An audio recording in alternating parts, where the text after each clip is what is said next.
এই যোগিনী একাদশী 2024 2 জুলাই মঙ্গলবার এবং পরের দিন 3 জুলাই এই একাদশীর পারণ। এবার চলুন আমরা এই একাদশীর মাহাত্ম্য কথা শুনি। ব্রহ্মবৈবর্ত পুরাণে যুধিষ্ঠির এবং শ্রীকৃষ্ণ সংবাদে এই সুন্দর কথা বর্ণিত হয়েছে। যুধিষ্ঠির প্রশ্ন করছে, হে জনার্দন, আপনি করুণাপূর্বক আষাঢ় মাসের কৃষ্ণপক্ষীয় একাদশীর বৃত্তান্ত আমায় কৃপাপূর্বক বলুন। ভগবান শ্রীকৃষ্ণ অত্যন্ত প্রসন্ন হয়ে বলছেন, হে যুধিষ্ঠির, আমি আপনার প্রশ্নে অত্যন্ত প্রসন্ন হয়েছি এবং এই যে আষাঢ় মাসের কৃষ্ণপক্ষের একাদশী অর্থাৎ তাহা যোগিনী নামে পরিচিত, এটি অত্যন্ত পূর্ণবান এবং সর্বপ্রকার পাপ নাশকারী। যদি কোনো ভক্ত নির্দিষ্টভাবে সংযমের দ্বারা সঠিক নিয়মে পালন করতে পারে তাহলে তার সর্বপ্রকার পাপ থেকে তিনি বিনাশমুক্ত হবেন। পাপ থেকে বিনাশমুক্ত হবেন এবং পাপ বৃত্তি নাশ হবেন, দুটির মধ্যে অনেক পার্থক্য। তাই নিরন্তর আমাদেরকে ভগবান নাম করতে হবে, তাই ভগবানের ব্রত করতে হবে। তখন সেটা আর পাপ পুণ্যের থাকবে না, তখন সেটা ভজন হবে। পাপ পুণ্য পেরিয়ে ভগবত প্রাপ্তির পথ। পাপ পুণ্যে দুঃখ সুখ লাভ হয়, ভগবান প্রাপ্তি হয় না, মুক্তি হয় না। চলুন, ব্রহ্মবৈবর্ত পুরাণের সুন্দর কথায় যুধিষ্ঠিরকে ভগবান বলছেন যে এই প্রসঙ্গে আমি আপনাকে সুন্দর একটি পৌরাণিক কথা, মাহাত্ম্য কথা আপনাকে শোনাচ্ছি, আপনি করুণাপূর্বক এটি আস্বাদন করুন। ভগবান বলছেন, অলকা নগরে শিবভক্ত পরায়ণ একজন রাজা ছিলেন, যার নাম কি না কুবের। সেই কুবের অত্যন্ত শিবভক্ত পরায়ণ ছিলেন এবং তিনি অত্যন্ত সাত্ত্বিক রাজা। তার সঙ্গে তিনি কী করতেন না, তার একজন মালি ছিল যার নাম হচ্ছে হেমমালি। সেই হেমমালি কী করতেন না, প্রত্যেক দিন মানস সরোবর থেকে পুষ্প তুলে সেই যক্ষরাজ কুবেরকে দিতেন ভগবান শিবের পুজো করার জন্য।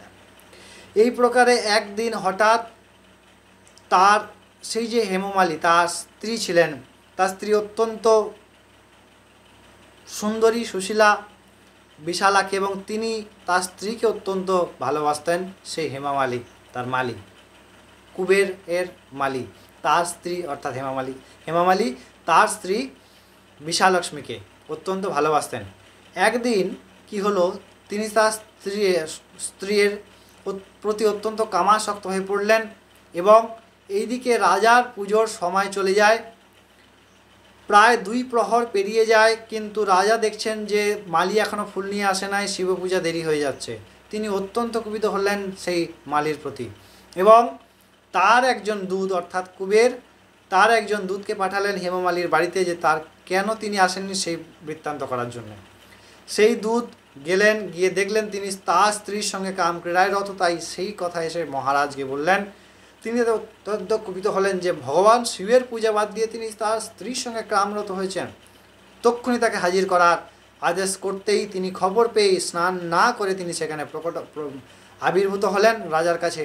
এবং সেই রাজা কুবের তার হেমমালিকে অত্যন্ত ক্রোধের সাথে বললেন, রে পাপিষ্ঠ, তুই শিব পূজার পুষ্প না দিয়ে কামাসক্ত স্ত্রীর সঙ্গে সম্ভোগ ক্রিয়ার মধ্যে সময় অতিবাহিত করছিস।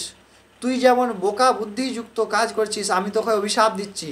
কি অভিশাপ না, তুই এক্ষুনি এই স্থান থেকে চ্যুত হ এবং শ্বেত কুষ্ঠ প্রাপ্ত হ এবং তোর পত্নীর সঙ্গে তোর চিরবিয়োগ সংঘটিত হোক। যেই মাত্র অভিশাপ দিলেন, সঙ্গে সঙ্গে কী করলেন, হেমমালি সেই স্থান অর্থাৎ কুবের যে লোকে ছিলেন সেই স্থান থেকে তারা পতিত হলেন এবং পতিত হয়ে অত্যন্ত কষ্ট অর্থাৎ সেই শ্বেত কুষ্ঠ প্রাপ্ত হলেন এবং তার স্ত্রীর সঙ্গে অত্যন্ত কষ্টযুক্ত হয়ে তিনি ভ্রমণ করতে লাগলেন বিভিন্ন জায়গায়। এই প্রকার গ্রীষ্ম, শীত, বর্ষা বিভিন্ন ঋতু অত্যন্ত দুঃখ এবং যন্ত্রণার সঙ্গে কঠোরতার সঙ্গে পালন করছিলেন। কিন্তু বিষয় হচ্ছে এইখানে গুরুত্বপূর্ণ একটি বিষয়, যে ভজন কোনোদিন নষ্ট হয় না। যদি ভগবানকে একবার কেউ কৃষ্ণ রাম হরি বলে ডাকেন, সেই নামই তাকে কল্যাণ করবে। একবার নাম করলেও তার কল্যাণপ্রদ হয়, তাকে তা উদ্ধার করে। তাই যেহেতু শিব পূজার ফুল তিনি দিতেন, তাই শিব করুণায় তিনি কি করলেন, একদিন চলেছেন, চলতে চলতে তিনি হিমালয়ে মার্কেন্ডেয়র সঙ্গে দেখা হলো, সাক্ষাৎকার হলো সেই হেমমালির। এবং সেই মার্কণ্ডেয় মুনিকে দেখা মাত্র তিনি প্রণাম করলেন। প্রণাম করতেই মার্কণ্ডেয় মুনি জিজ্ঞেস করলেন যে, হে বৎস, তুমি কে এবং তুমি কোন অভিশাপ বা কোন কারণবশত এই প্রকার শ্বেত কুষ্ঠ সহিত অত্যন্ত কষ্টের সঙ্গে দিন যাপন করছো।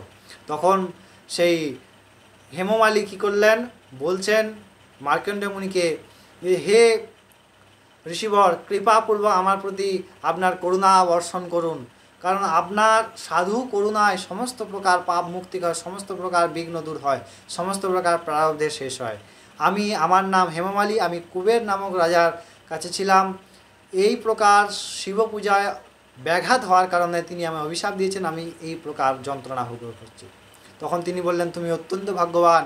এবং যেই সময় তিনি দেখা করেছিলেন, কোন সময় না, আষাঢ় মাসের কৃষ্ণপক্ষ চলছে, সেই কৃষ্ণপক্ষের একাদশীর কথা বর্ণনা করলেন যে হে হেমমালী, তুমি এই আষাঢ় মাসের কৃষ্ণপক্ষে ওই একাদশী পালন করো। এই একাদশী পালনের দ্বারা তোমার নিশ্চিত কল্যাণ হবে এবং তুমি সর্বপ্রকার পীড়া থেকে মুক্ত পাবে, এবং তুমি অত্যন্ত ভালো সময় আমার কাছে এসেছো, ভগবান তোমার কল্যাণ করুক। তিনি প্রণাম করলেন, প্রণাম করে অত্যন্ত নিষ্ঠার সাথে এই কৃষ্ণপক্ষে একাদশী তিথি অর্থাৎ যোগিনী একাদশী পালন করলেন, এবং এই পালন করায় তার সর্বপ্রকার রোগ মুক্তি হলো, এবং তার স্ত্রীর সঙ্গে আবার তিনি অত্যন্ত আনন্দে, অত্যন্ত সুখে আবার তিনি বসবাস শুরু করলেন। ভগবান কৃষ্ণ বলছেন যুধিষ্ঠিরকে, হে যুধিষ্ঠির, এত মাহাত্ম্যপূর্ণ এই এবং সর্বপাপ বিনাশী এই একাদশী, যে একাদশী পালন করায় সেই রাজা, সেই হেমমালী সর্বপ্রকার দুঃখ বিনাশ হলো এবং তিনি পরম সুখের সন্ধান পেলেন। তাই তুমিও এই প্রকার একাদশী পালন করো। এবং এই যে একাদশী আমরা সবাই পালন করি, ভগবান কোনো না কোনো ইস্যুর দ্বারা, কোনো না কোনো কারণ দ্বারা, যেমন অর্জুনকে উপলক্ষ করে সমস্ত ব্রহ্মাণ্ডের সমস্ত সৃষ্টিকে গীতা অমৃত রূপ দান করলেন। সুতরাং শুধু যার সঙ্গে হচ্ছে বা যে ঘটনা তিনি নয়, সম্পূর্ণ সৃষ্টির জন্য ভগবান এই সমস্তগুলি প্রকট করেন। মাহাত্ম্য কথা কেন? এই মাহাত্ম্য কথা শুনে যাতে আমরা করি। আমরা প্রায়শই সকাম বৃত্তির সঙ্গে যুক্ত, মানে কিছু পাওয়ার জন্য করি, নিষ্কাম খুব কম থাকে।